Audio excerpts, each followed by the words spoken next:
Halo pemirsa GVR TV dari Sabang sampai Merauke, dari Miangas hingga Pulau Rote. Bertemu kembali dengan saya Anggria Ratri dalam program Kominfo Newsroom.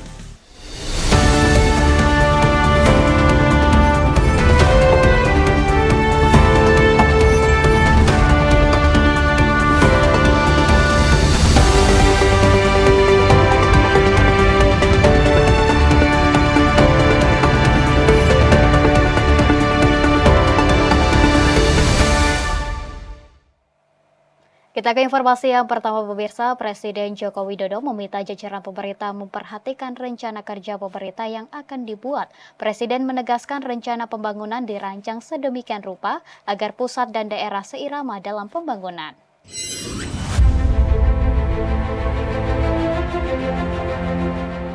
Presiden Joko Widodo memberikan arahan bagi para kepala daerah dalam acara Musyawarah Perencanaan Pengembangan Nasional 2024 yang digelar oleh Kementerian Perencanaan Pembangunan Nasional. Dalam pidatonya, Presiden menilai rencana kerja jangka pendek, menengah, dan panjang antara pusat dan daerah sering tak sinkron. Presiden memberi contoh ketidaksinkronan pekerjaan terjadi dalam pembangunan bendungan di daerah, di mana pemerintah pusat berhasil membangun bendungan namun pemerintah daerah tidak mengerjakan pembangunan sistem irigasi sekunder dan tersier yang membuat air tidak mengalir ke sawah. Presiden turut menyoroti Badan Perencanaan dan Pembangunan Daerah atau Bapeda yang harus melihat bagaimana pembangunan harus menyambungkan berbagai sektor seperti pariwisata, pertanian, dan perkebunan, serta kerajinan. Presiden menegaskan segala rencana pembangunan harus sejalan dengan rencana pembangunan jangka menengah nasional. Presiden pun mengingatkan setiap kementerian untuk intens berkomunikasi rencana pembangunan kepada pemerintah daerah sekaligus memastikan kesiapan daerah menindaklanjuti pembangunan. Presiden meminta rencana kerja pemerintah 2025 benar-benar disusun berdasarkan rencana kerja yang seirama antara pusat dan juga daerah. Yang namanya tidak sinkron, tidak seirama.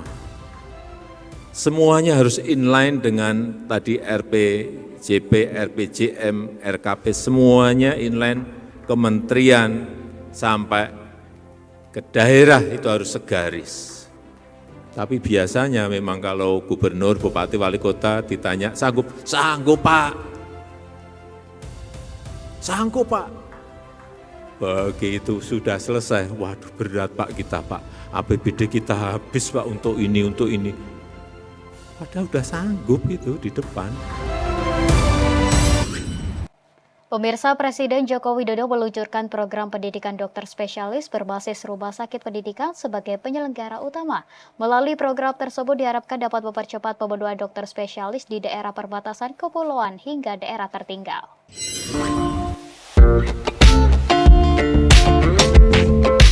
Kurangnya dokter spesialis di Indonesia menjadi pekerjaan rumah yang besar, dan di sisi lain peringkat ketersediaan dokter spesialis di Indonesia berada di urutan ke-147 sedunia. Saat ini Indonesia masih kekurangan dokter umum sekitar 124.000 dan kekurangan dokter spesialis sebesar 29.000 orang.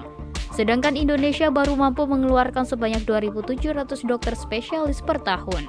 Untuk itu, dalam menangani kurangnya dokter dan dokter spesialis di Indonesia, Presiden menegaskan perlu dilakukan terobosan. Salah satunya dengan meluncurkan program pendidikan dokter spesialis berbasis rumah sakit pendidikan sebagai penyelenggara utama. Peluncuran tersebut dilaksanakan di halaman Rumah Sakit Anak dan Bunda Harapan Kita, Jakarta Barat pada Senin 6 Mei 2024. Dengan adanya program tersebut, Presiden ingin menggerakkan 24 fakultas kedokteran di Indonesia dan 420 rumah sakit pemerintah untuk mencetak dokter dengan kualitas internasional. Tadi disampaikan oleh Menteri Kesehatan, ada 24 fakultas kedokteran dan ada 420 rumah sakit. Sebab itu, dua mesin ini harus dijalankan bersama-sama agar segera menghasilkan dokter spesialis yang sebanyak-banyaknya. Kemudahan pendidikan dokter termasuk dokter spesialis menjadi salah satu yang dibahas dalam Undang-Undang Kesehatan Nomor 17 Tahun 2023 tentang Kesehatan. Lewat UU tersebut, pendidikan kedokteran akan diperluas dengan tetap melalui screening kualifikasi yang baik, sehingga diharapkan dapat membantu mempercepat produksi dokter di Indonesia.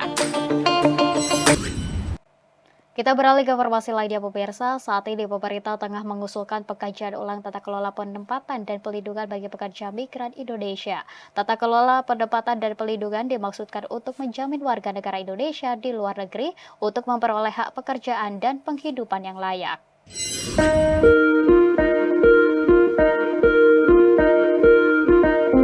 Wakil Presiden Ma'ruf Amin dalam acara Halal Bihalal bersama pekerja migran di Singapura dan 12 negara lainnya mengatakan, pemerintah melalui Kementerian Koordinator Bidang Perekonomian tengah mengkaji ulang tata kelola penempatan dan pelindungan bagi pekerja migran Indonesia. Hal ini sejalan dengan upaya pemerintah memperluas kesempatan bagi para tenaga kerja Indonesia untuk bekerja di luar negeri, namun masih menghadapi sejumlah persoalan terkait peningkatan keterampilan dan pelatihan, penempatan yang tidak sesuai prosedur, serta pelindungan yang komprehensif. Pengkajian dan tata kelola penempatan dan pelindungan dimaksudkan agar pemerintah Indonesia bisa menjamin hak-hak dan memberikan kehidupan yang lebih layak bagi warganya di luar negeri. Selain itu, masih ada proses penempatan non-prosedural akibat penipuan dalam proses rekrutmen. Isu lain yang juga perlu perhatian adalah pelindungan untuk pekerja migran dan keluarganya secara menyeluruh, baik sebelum penempatan maupun selama dan setelah penempatan.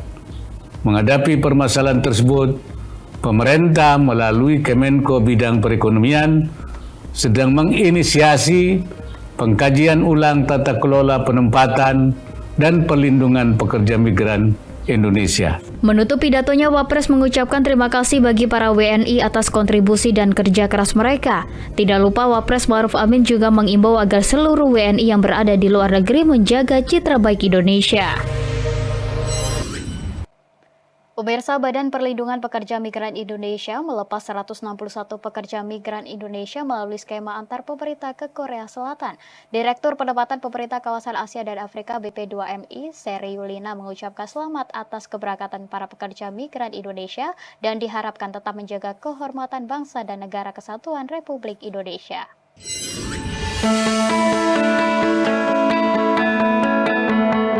Badan Pelindungan Pekerja Migran Indonesia kembali melepas 161 pekerja migran Indonesia dari sektor manufaktur melalui program penempatan pemerintah Government to Government ke Korea Selatan Senin 6 Mei 2024. Direktur Penempatan Pemerintah Kawasan Asia dan Afrika BP2MI Seri Yulina mengatakan, pertanggal 1 Januari hingga 6 Mei 2024 BP2MI telah melepaskan sebanyak 3.654 pekerja migran Indonesia dengan skema penempatan G2G ke Korea Selatan, baik PMI re-entry maupun PMI reguler. Seri Yulina juga mengungkapkan, sebagai penyumbang devisa terbesar kedua di negara, BP2MI terus berkomitmen untuk terus memperbaiki tata kelola sistem pemerintahan dan memfasilitasi pekerja migran Indonesia agar bisa terlindungi dan terhindar dari pelakuan diskriminasi dan tidak lagi direndahkan di mata publik. Ia pun berpesan kepada para pekerja migran Indonesia untuk tetap menjaga kehormatan bangsa Indonesia dan menjaga adat istiadat negara setempat. Pesan kami, hati-hati dengan